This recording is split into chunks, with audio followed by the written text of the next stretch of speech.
তো আমি এখানে আছে কচু দিয়ে মাছ দিয়ে বানাবো, তার জন্য কিন্তু সবাই প্রথমে তেজপাতা শুকনো লঙ্কা দিয়ে দিয়েছি। এখানে পেঁয়াজটা ভালোভাবে একটু লাল লাল করে নেবো।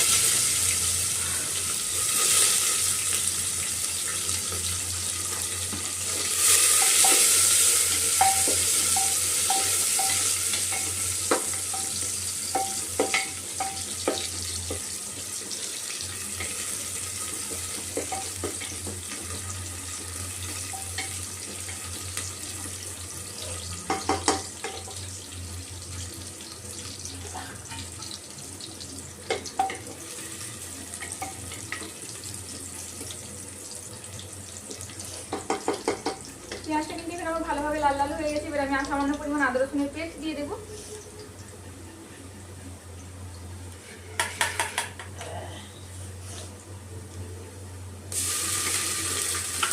আর এখানে কেটে রাখা আলুটাও দিয়ে দেবো, দিয়ে ভালোভাবে নাড়াচাড়া করে নেবো।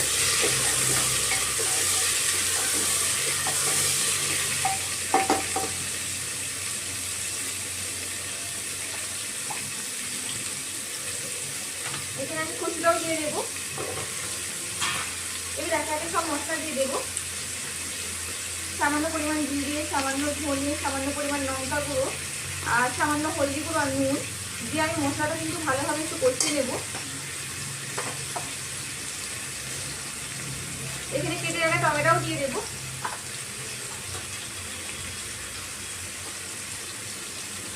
দিয়ে এবার মশলাটা আমি ভালোভাবে কষিয়ে নেবো যতক্ষণ না তেল ছাড়ে।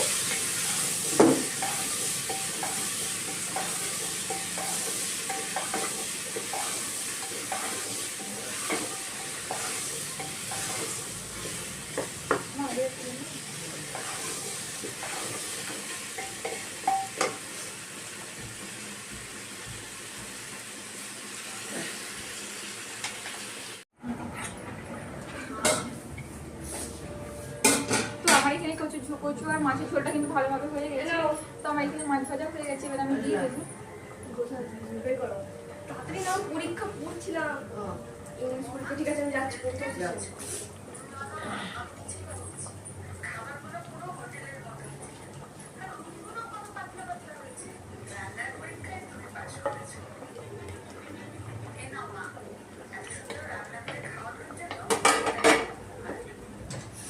এখানে কিন্তু মাছের ঝোলটা ভালোভাবে হয়ে গেছে, দেখতেই পাচ্ছ কতটা সুন্দর হয়েছে। আমি সামান্য পরিমাণে একটু গরম মশলা একটু মিট মশলা দিয়ে দিয়েছি।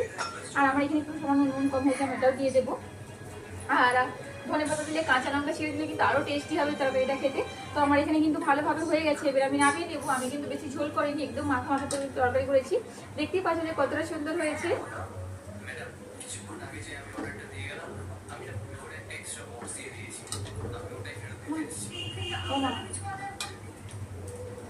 তো আমার এখানে ভালোভাবে হয়ে গেছে। এবার আমি নামিয়ে নেব।